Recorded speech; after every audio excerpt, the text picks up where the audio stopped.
Les damos la bienvenida a este tiempo en el que reflexionamos sobre temas del diario vivir. Esperamos resulte de edificación y bendición para sus vidas.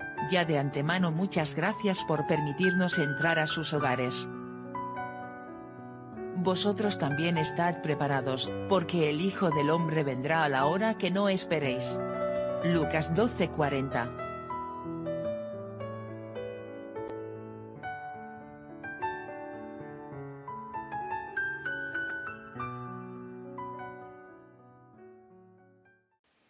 Buenas noches, queridos amigos.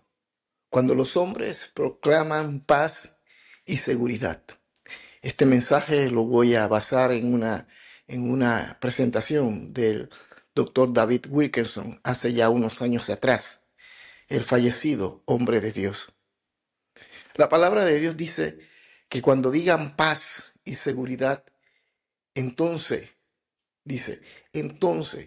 vendrá sobre ellos destrucción repentina, como los dolores a la mujer encinta, y no escaparán. Mas vosotros, hermanos, no estáis en tinieblas para que aquel día os sorprenda como ladrón. Eso lo vamos a encontrar en Primera de Tesalonicenses capítulo 5, versículos 3 al 4. Hoy en día, en este tiempo, el mundo se encuentra en tal confusión que la gente se pregunta, ¿estamos viviendo el fin de la historia? ¿Podríamos enfrentar un holocausto nuclear? Y se siguen preguntando, ¿acaso el mundo está fuera de control? Aparentemente sí. Inclusive, en la actualidad, algunos líderes mundiales, hablando con temor, expresan muchas cosas. Algunos dicen, estamos testificando de la muerte de la diplomacia. Negociaciones con países en conflicto han fallado y dictadores descontentos han ignorado las advertencias de las Naciones Unidas. Podríamos estar enfrentando una de las más terribles verdades. Esto es que la tensión o las tensiones entre las naciones no podrían ser resueltas más con todo lo que estamos viendo. Indicios señalan que no habrá más resoluciones diplomáticas. Inclusive Estados Unidos, ha hecho fuertes declaraciones y enviado advertencias que parecen llegar a oídos sordos. Por ejemplo, los Estados Unidos se ha comprometido a defender a Israel, a Japón, si Irán o Corea del Norte atacan, amenazando con usar toda la fuerza y el poder que ellos tienen, dicen los Estados Unidos, intervendrían. Esto podría significar acción nuclear de estos países y tenemos que tenerlo presente y orar por esto. Ahora entendemos lo que quiso decir Jesús cuando advirtió, entonces habrá en la tierra angustia de las gentes confundidas a causa del bramido del mar y de las olas, desfalleciendo los hombres por el temor y la expectación de las cosas que sobrevendrán en la tierra, porque las potencias de los cielos serán conmovidas, según Lucas 21:25, verso 26. Cuando Jesús dio esta advertencia, él afirmó y dijo, entonces verán al Hijo del Hombre, que vendrá en una nube con poder y gloria, gran gloria. Cuando estas cosas comiencen a suceder, erguíos y levantad vuestras cabezas, porque vuestra redención está cerca.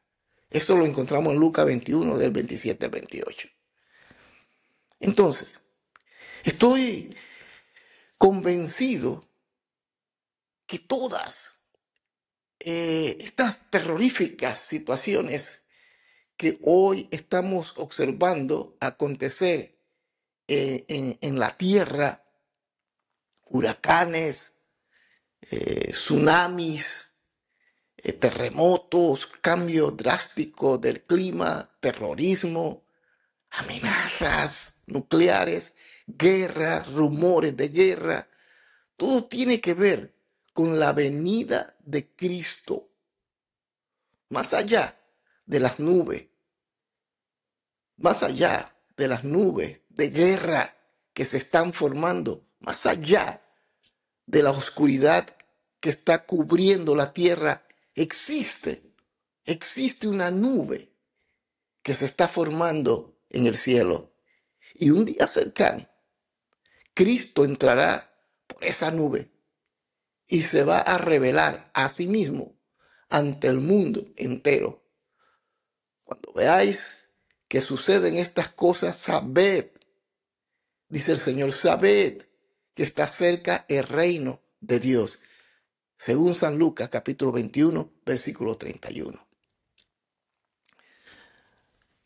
La primera iglesia le pedía al apóstol Pablo escribir más sobre los tiempos venideros. En el tiempo del apóstol Pablo, los cristianos, cerca de la destrucción de Jerusalén, ellos le pedían al apóstol que les escribiera. De ahí que deseaban saber más sobre eventos proféticos. Tenían miedo de la rudeza de los ejércitos, en este caso romanos, invasores, quienes tomaron a multitudes cautivos en esclavitud. Ello causó en los creyentes de aquel momento que pensaran que los tiempos decadentes estaban por llegar. Entonces les solicitaron a Pablo información sobre lo que habría de venir. Escríbenos acerca de cómo entender los tiempos venideros, dirían ellos. Se trata de las señales sobre la venida del Señor Jesús para llevarse a su pueblo, a su cosecha. Pablo respondió con estas palabras llenas de firmeza y dice: pero acerca de los tiempos y de las ocasiones, no tenéis necesidad, hermanos, de que yo os escriba. Primera de Tesalonicenses, capítulo 5, versículo 1 al 2. Pablo, el apóstol Pablo, les indicó que esto sucedería cuando Cristo regresara, porque el Señor mismo, con voz de mando, con voz de arcángel y con trompeta de Dios, descenderá del cielo y los muertos en Cristo resucitarán primero. Luego nosotros, los que vivimos, los que hayamos quedado, seremos arrebatados juntamente con ellos en las nubes para recibir al Señor en el aire. Y así estaremos siempre con el Señor. Por lo tanto, o mejor dicho, por tanto, alentaos los unos a los otros con estas palabras. Eso está registrado en Primera de Tesalonicenses, capítulo 4, 16 al 18. Animando a la iglesia, animando a los hermanos de aquel momento. Así que la exhortación de Pablo hacia ellos tenía el propósito de motivarlos. En esencia, él les dijo: no hay necesidad de que ustedes se atemoricen acerca de las cosas que vendrán a la tierra. No tienen que preocuparse por estas señales temerosas y calamidades. Ustedes saben de lo que se trata. Son las señales acerca de la venida del Señor Jesús para llevarse a su pueblo, a su iglesia, su cosecha. La verdad, la verdad es que la historia tiene una dirección. Podemos tener, todos nosotros los cristianos, la certeza que la serie de eventos que se están desencadenando se encuentran acorde al propósito de Dios. No importa la maldad y falta de fe que exista en la humanidad. El mundo no va hacia la deriva. El Señor no ha abandonado la tierra.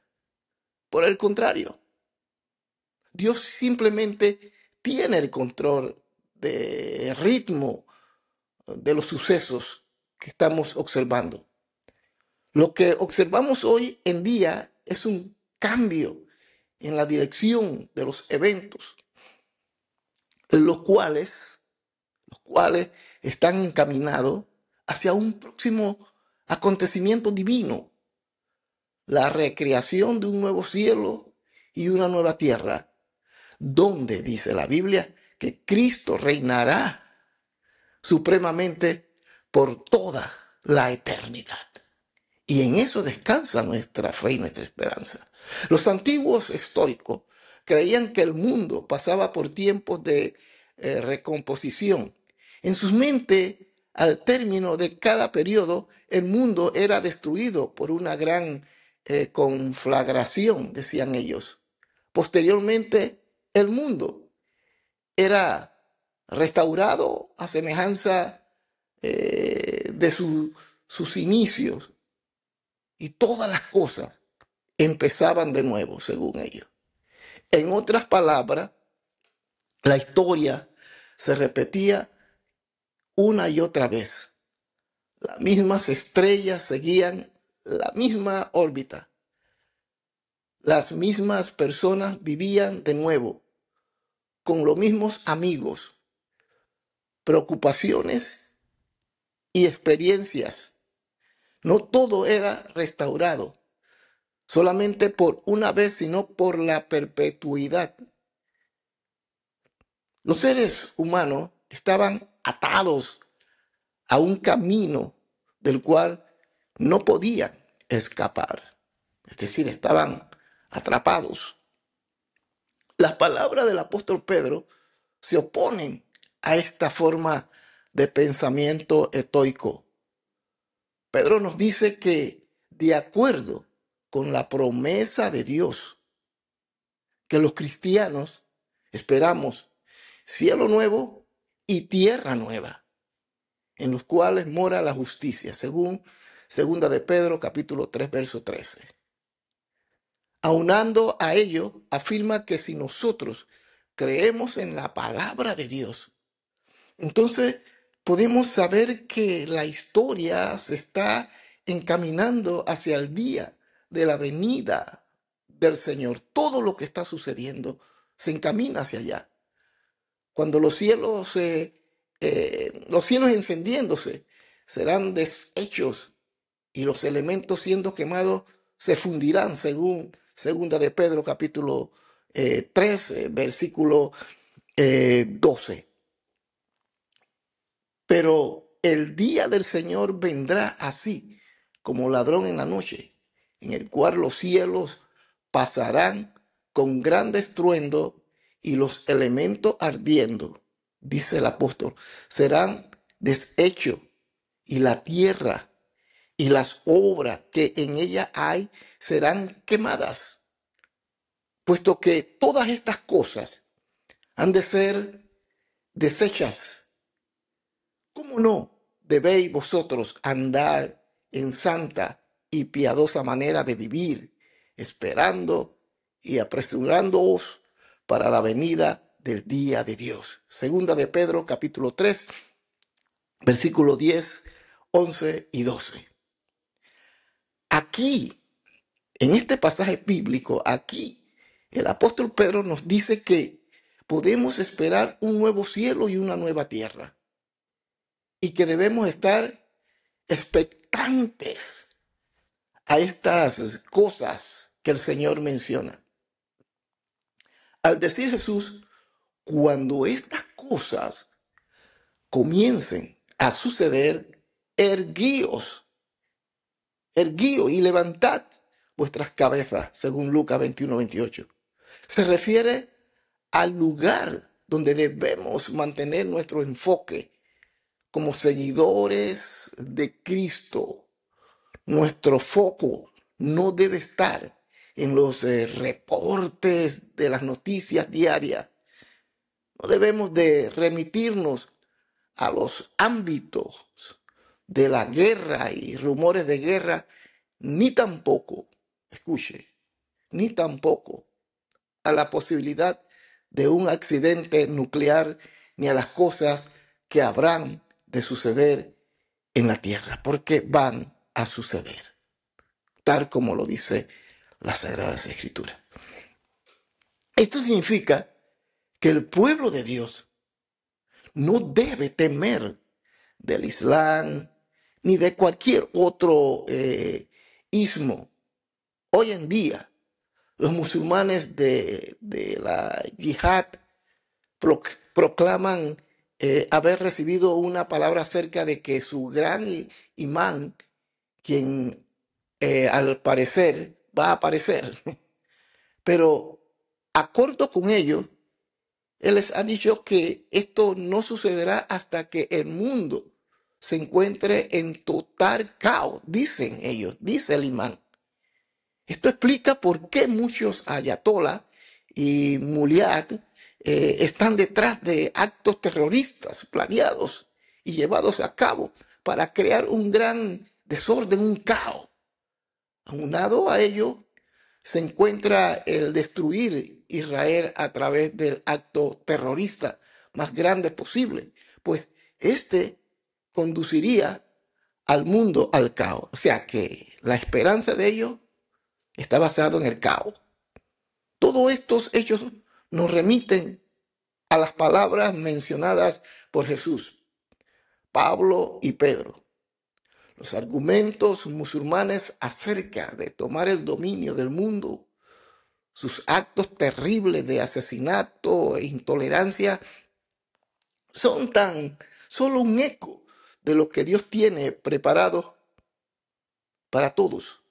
Su palabra dice que estos hombres son granos de arena que van a desaparecer.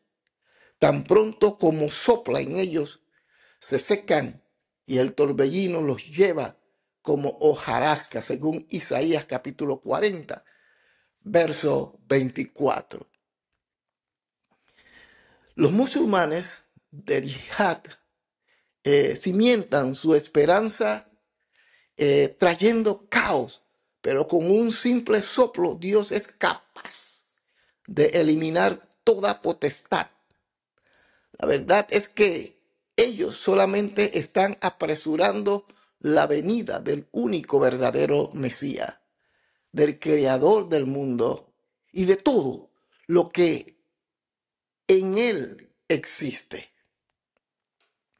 El apóstol Pablo les dijo a los santos en Tesalónica que deseaban que ellos tuvieran conocimiento de un hecho referente a la destrucción venidera. Nosotros todos ya sabemos que Pablo les aseguró a los tesalonicenses lo siguiente: pero acerca de los tiempos y de las ocasiones no tenéis necesidad, hermanos, de que yo os escriba. Eso usted lo puede encontrar en Primera de Tesalonicenses, capítulo 5, versículo 1. Sin embargo, Pablo añadió lo siguiente: quiero que sepan un hecho probado sobre este asunto. Pablo les dijo que cuando digan paz y seguridad, entonces vendrá sobre ellos destrucción repentina, como los dolores a la mujer encinta, y no escaparán. Primera de Tesalonicenses, capítulo 5, versículo 3. Aquí el apóstol Pablo les está informando algo clave a la iglesia de todos los tiempos, la iglesia del pasado y la iglesia de estos días, del siglo XXI. Él está describiendo una cosa que le sucedió a cada sociedad previo a su destrucción o juicio. Este hecho probado a lo largo de la historia es que la humanidad se torna por completo a la búsqueda de seguridad y prosperidad. Escuche, de seguridad y prosperidad. Aquí encontramos la evidencia de la llegada de una futura destrucción. Pablo lo anunció con base en evidencias del pasado. Simplemente sostuvo que no hay un momento en la Escritura donde Dios no haya traído destrucción sobre una sociedad obsesionada con la seguridad y la prosperidad. En otras palabras, Pablo está diciendo, aquí encontramos la regla probada por la historia referente a las acciones destructivas de parte de Dios. Esto sucede en tiempos cuando los hombres se tornan en búsqueda de la prosperidad y la seguridad al mismo tiempo que se alejan del Señor, el creador de todas las cosas, el que verdaderamente puede prosperar. Políticos recientemente anunciaron que planean introducir una iniciativa en el Congreso para crear el Departamento de Paz y Seguridad en los Estados Unidos. Debemos estar alerta de cualquier conversación sobre paz y prosperidad cuando se avizora una terrible tormenta. Es entonces, escuche, es entonces cuando la paz y la seguridad se convierten en la primera motivación. Y todos saben que solamente un milagro puede salvar a la humanidad, que podemos esperar una futura destrucción. Eso es evidente y con todo lo que está sucediendo actualmente entre Israel e Irán, suficiente evidencia. Jesús hizo una analogía entre los días de Noé y Lot y el día de su misma venida. Jesús les dijo que en ambas instancias la gente comía, tomaba, se casaba, compraba y vendía. En otras palabras, las actividades diarias permanecen y están aunadas a una serie de cosas que no son inherentemente malvadas. No obstante, en las generaciones de Noé y Lot, el obtener todas estas cosas era una obsesión en toda la sociedad. Las actividades diarias se convirtieron en el foco central y fueron diversiones, mantenían tan atada a la gente que la advertencia del Espíritu Santo era, como diríamos, sonsacadas. No eran realmente escuchadas. De acuerdo con Jesús, lo mismo sucederá en la última hora, en estos tiempos, justo antes de la destrucción final. El mundo entero estará en búsqueda de seguridad y prosperidad. Una preocupación que se propagará exclusive entre muchos dentro de la iglesia. El enfoque de mucha gente estará en las cosas del mundo y harán a un lado su fe. Hasta entonces, inmóviles, inclusive ya no conocemos a muchos con esta mentalidad. Multitudes están convencidas que la prosperidad es el único camino a la paz. De tal manera que mucha gente se encuentra en una carrera obsesiva en busca de prosperidad, acumulando deudas, abundancia económica y riqueza a costa de los pobres. A costa de los pobres. Amados, es bajo este contexto bíblico cuando la destrucción se hace presente. Cuando el momento del juicio llegue, porque va a llegar, ¿en qué condición el Señor encontrará a su iglesia? ¿En qué condición estará el pueblo de Jesús? ¿Tendrán una fe vibrante? ¿Estarán ellos buscándolo y anhelando su venida? ¿O estarán preocupados por las cosas de este mundo? Cuando Cristo venga, escúcheme, cuando Cristo venga, encontrará a su iglesia, a ti y a mí, controlada por falsos profetas que predican una falsa paz, riquezas, falso éxito y buenos tiempos. El profeta Jeremías describe este tiempo en la historia de Israel como por qué desde el más chico, repito, porque desde el más chico de ellos hasta el más grande, cada uno sigue la avaricia. Y desde el profeta hasta el sacerdote, todos son engañadores. Y curan la herida de mi pueblo con liviandad, diciendo, paz, paz, y no hay paz. Jeremías capítulo 6, versículos 13 y 14. Permítame usted aclarar lo siguiente. La prosperidad no es inherentemente mala. La Escritura sostiene que Dios ama bendecir a sus hijos. Por tanto, no hay nada malo en adquirir una hermosa casa, un bonito auto, una buena vestimenta o comer en buenos restaurantes. Nosotros somos alentados a proveer para nuestra familia, lo que incluye construir casas, comprar, sembrar o cosechar.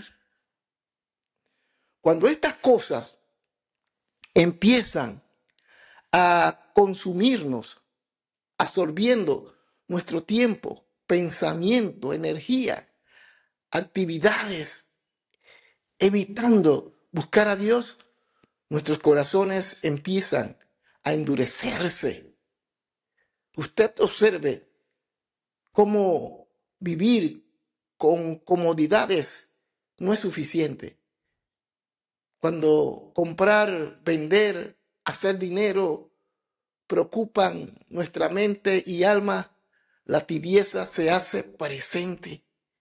Entonces, aquellos quienes se han volcado por buscar seguridad y prosperidad terminan por desechar las advertencias de Dios.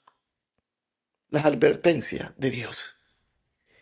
Y cuando la herida de mi pueblo, dice la Biblia, y curan la herida de mi pueblo con liviandad, diciendo, paz, paz, y no hay paz. Jeremías 6:14.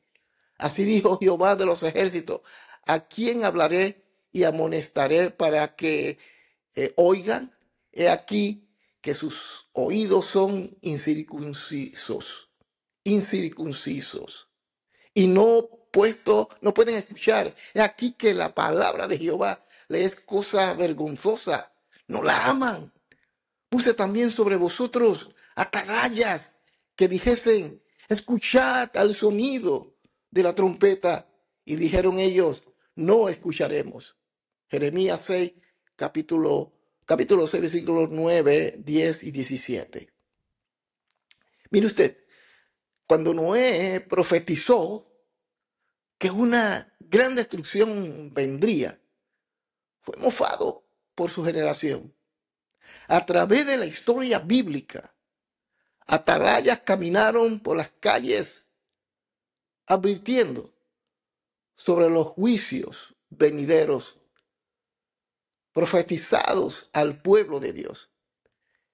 Pero continuamente, pero continuamente la iglesia mantuvo los oídos cerrados y dio lugar a sus propios placeres, comida, vino, a comprar, vender y construir.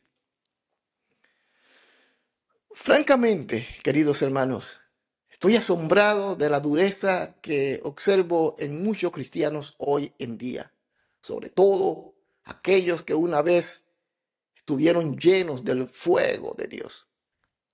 La misma gente que amaba orar y estar en la casa de Dios, ellos amaban la corrección de parte de Dios y estaban interesados en la palabra profética que escuchaban. Pero ahora se encuentran ocupados para buscar a Dios, y su amor por Jesús se ha ido enfriando día con día, ese amor que ellos profesaban al Señor. Esta gente no se mantendrá firme ante una predicación que les confronte. Ellos van a preferir, sí, escuchar media hora de un sermón una vez a la semana, y el cual aumenta su autoestima o les ayude a ser exitosos. Queridos hermanos, no cometan este error, no lo cometan. Hay multitudes como ellos que se han adormecido. Dios instruyó al profeta Jeremías para que le advirtiera a su pueblo. Y dice, tú pues le dirás estas palabras, pero no te oirán. Los llamarás y no te responderán. Les dirás, por tanto, esta es la nación que no escuchó la voz de Jehová su Dios, ni admitió corrección. Pereció la verdad, y de la boca de ellos fue cortada. Jeremías capítulo 7, 27, versículos 27 y 28. De la misma manera, en el Nuevo Testamento, Pablo escribe y dice, como está escrito, Dios le dio espíritu de estupor, ojos con que vean y oídos con que no oigan hasta el día de hoy. En Romanos capítulo 11, versículo 8.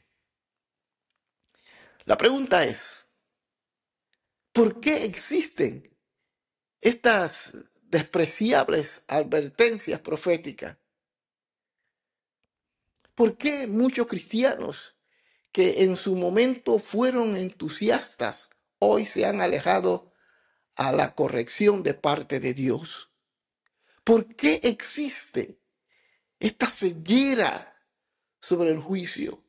¿Y por qué el egoísmo, el enfoque en el dinero y en el evangelio de la prosperidad ha atrapado a muchos hermanos, a muchas iglesias?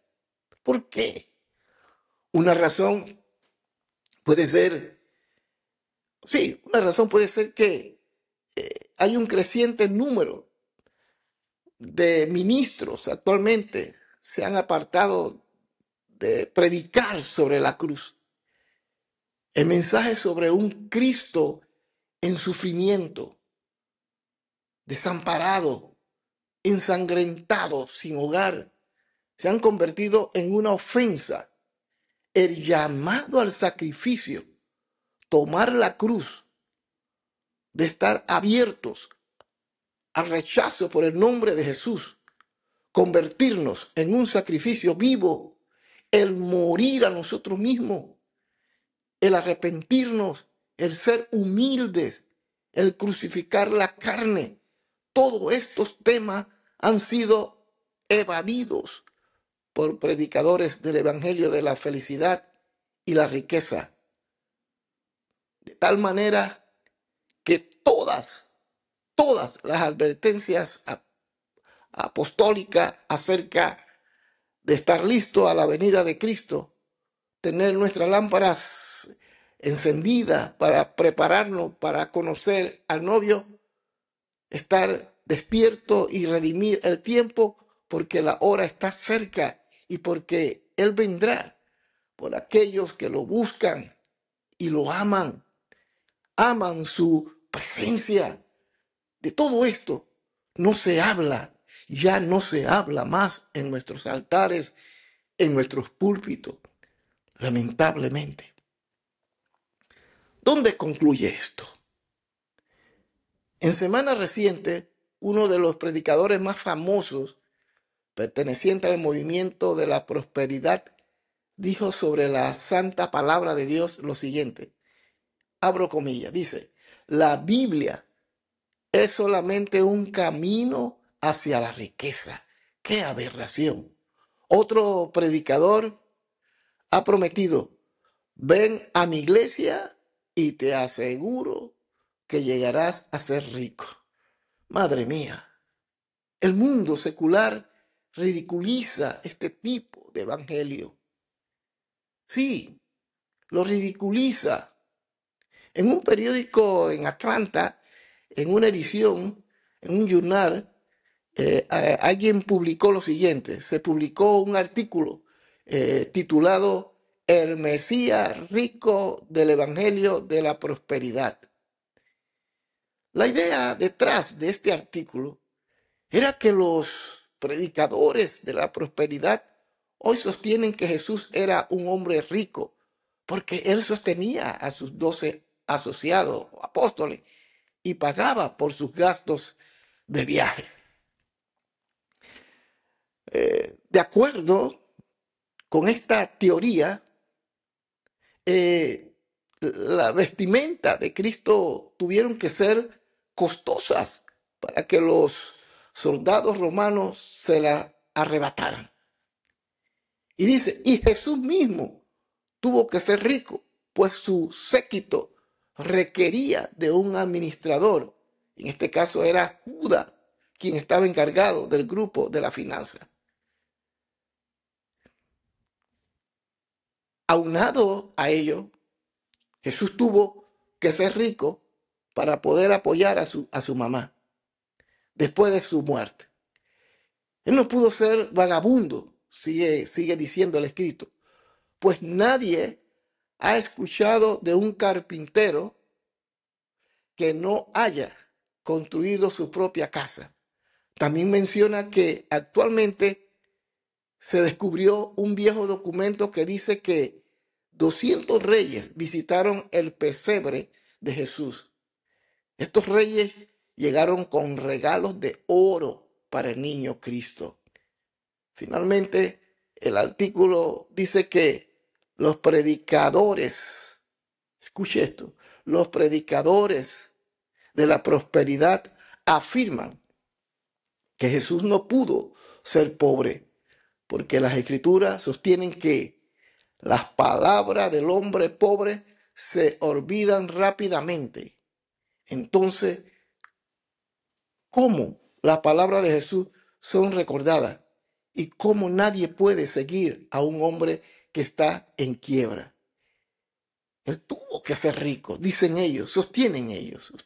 Muchos predicadores hablan de esta manera. Ese es el tipo de ministros hoy día.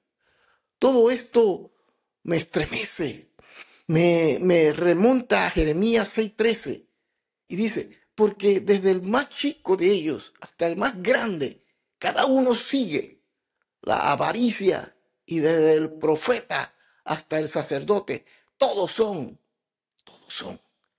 engañadores. Muchos cristianos cantan la alabanza, todo es acerca de Jesús y así lo es, así lo es. Cuando los fariseos le preguntaron a Cristo que les diera una señal, Él les respondió a ellos, a los fariseos. Les respondió con lo siguiente: hipócritas, que sabéis distinguir el aspecto del cielo, mas las señales de los tiempos no podéis. La generación mala y adúltera demanda señal, pero señal no le será dada, sino la señal del profeta Jonás. Mateo 16, versos 3 y 4. En el Evangelio de Lucas, Jesús añadió esta palabra, porque así como Jonás fue señal a los ninivitas, también lo será el Hijo del Hombre a esta generación. Lucas capítulo 11, versículo 30. Jesús, su cruz, su resurrección, su sangre derramada, es la única señal que se necesita. En Él se encuentra la plena satisfacción. El día de la destrucción vendrá repentinamente. En tan solo un momento, todas las cosas materiales perderán su valor, convirtiéndose absolutamente en nada. Nos quedaremos solamente con Cristo. No necesitamos nada más. Él es la palabra viviente que requerimos. La Biblia, las Sagradas Escrituras, no es un libro sobre prosperidad. Es una puerta a la revelación de Cristo, quien es nuestra paz y nuestra seguridad. Él es nuestra riqueza, nuestro bienestar, nuestro oro preciado. William Tyndale sabía todo esto, de ahí que imprimiera la primera Biblia. Tyndale vivió en una situación de pobreza en el exilio. Este hombre, amargas ausencias de amistades, hambruna, sed, frío y terrible sufrimiento, él murió como un verdadero mártir. Este es el evangelio que nosotros predicamos. Y este es el Cristo a quienes servimos. Los tiempos estos que nos ha tocado vivir como iglesia, como pueblo de Dios, debemos manifestar lo que Cristo ha hecho en nosotros. En medio de esta guerra entre Israel e Irán, nosotros debemos tener la seguridad que Dios sacará su cosecha en cualquier momento. No podemos determinar con todo lo que está sucediendo la venida de Cristo, porque nadie lo sabe, ni siquiera el Hijo del Hombre. Pero lo cierto es que estamos en tiempos donde más que nunca nuestra redención está más cerca. Por tanto, es necesario que nosotros como cristianos, como verdaderos seguidores de Cristo, vivamos para Él. Que clamemos, que prediquemos y que miremos a los cielos de donde viene nuestro socorro y nuestra pronta redención. Y recuerde, queridos amigos, en Cristo Jesús somos más que vencedores. Buenas noches.